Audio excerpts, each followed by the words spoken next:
Okay, I'm gonna add a little part two real quick. Okay, so we know that because we live in a system of corruption and unfair laws and unfair treatment, even more reason why we can't be stupid or evil if we expect to avoid the negative consequences of bad behavior um, and actually not let our own ignorance, our own stupidity, our own evils feed into that system of corruption to oppress and destroy us. You know, I hear many people say, well, it's unfair, and the reason that someone becomes a thief or sells drugs is because of the system and blah, blah, blah. But let's be real, okay? You don't need a system to be righteous for you to know that stealing is wrong. Because when somebody steals from you, you complain. You already have it built in your heart. And this is where people don't understand where the Bible proves itself by our own mind and our conscience and our hearts. Because everything that we complain about is already intrinsically written in all of us. No one wants to be stolen by. Nobody wants to be murdered. Nobody wants to be lied to. Nobody wants to be cheated on. Nobody wants to be taken advantage of, etc. So the whole framework of, oh, you know, the system put the drugs in a certain community, okay, but you still have enough sense to know what happens when you sell that drug or you use that drug. You know, it's funny, we can never sacrifice for righteousness.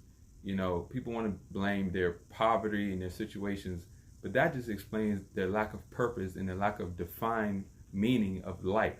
Because if your life is just about you, then yes, you can do anything. But if your life has a purpose to a greater good of righteousness, to please and to live within the will of a holy God, then poverty will not lead you to destruction. Poverty will actually make you more responsible. Poverty will make you actually self-improve. It will make you want to avoid the traps and snares of the world.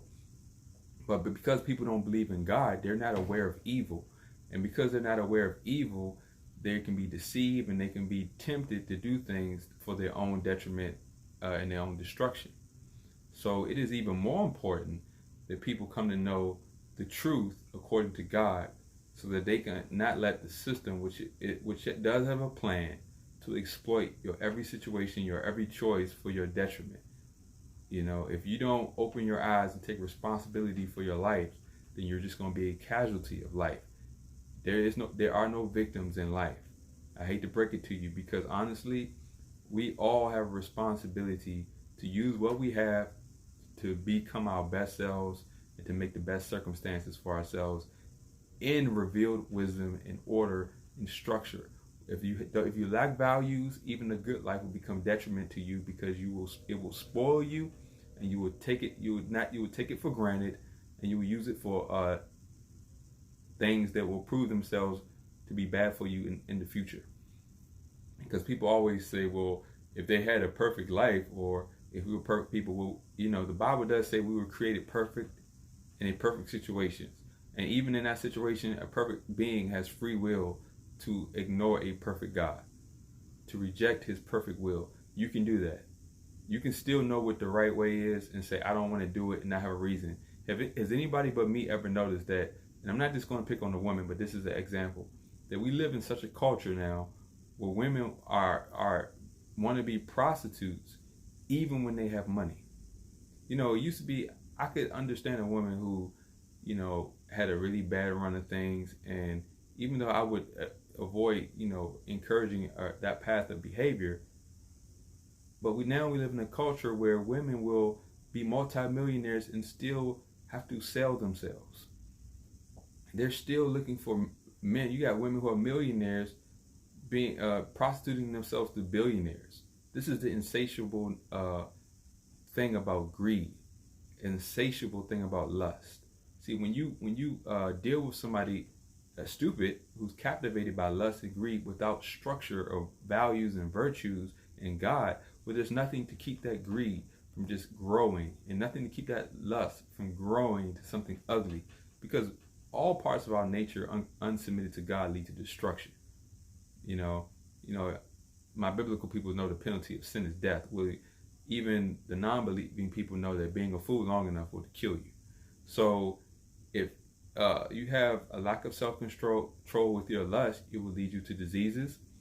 You will eventually run into the person that has something for you that you didn't see coming. So you cannot manipulate evil and bad choices. You just put yourself and gamble your life enough times until you actually crap out.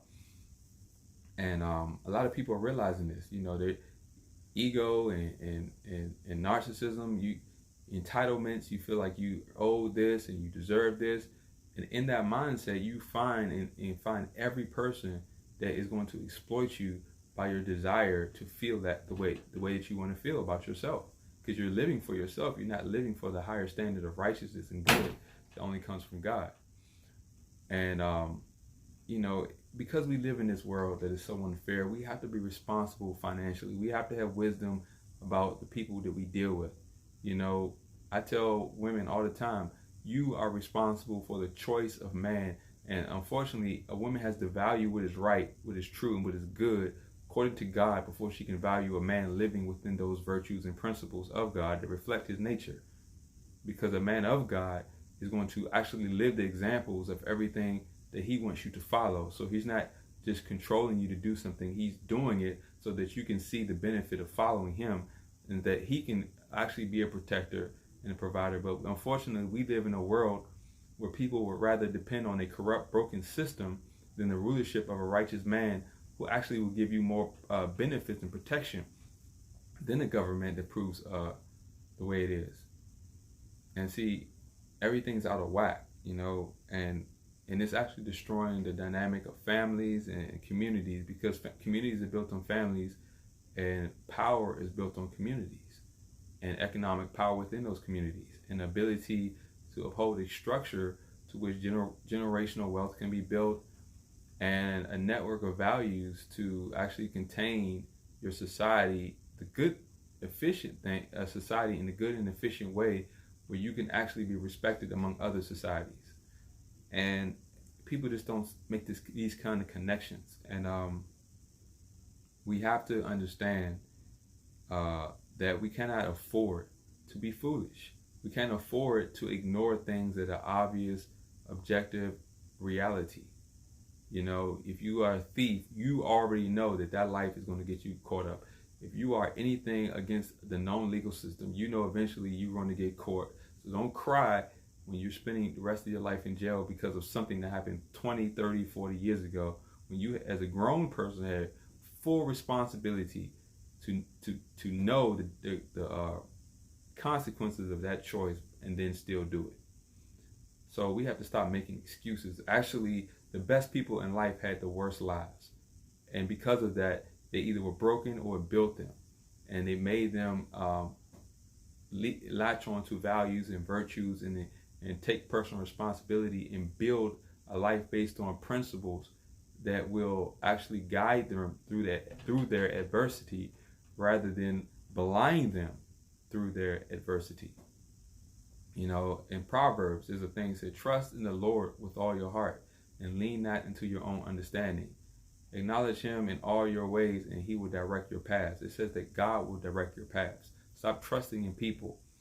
Jeremiah 17:5. Cursed is the man that trusts in the man and uses flesh as his arm. God never said to trust in someone that's fallible and someone that can't even get their own life right. He never said that. He said trust him who's given the framework and the design of life to contain our evil, wicked nature in an evil, wicked world, and use righteous virtues and values to protect ourselves and the ones we care about within such a corrupt world and system. See, only the Bible has this network and its structure and gives actual accountability for man's fallen nature and a solution for that same nature. So we have to be righteous. You know, we have to start valuing strength as righteousness. We have to start valuing character over attraction, because what value does attraction have without character and values? People are chasing people that they want because they're attracted to them, that treat them badly. It's insanity.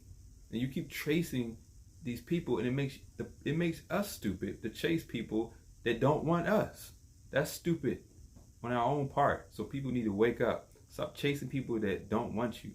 if and increase your value, make yourself marketable to on your own principles, because eventually the more you invest in yourself, because you see yourself worthy and valuable to God, then you would actually do everything to build and increase your own value to where people actually see you for more valuable, whether it's your health, whether it's your finances, whether it's your mind, your wisdom, whatever.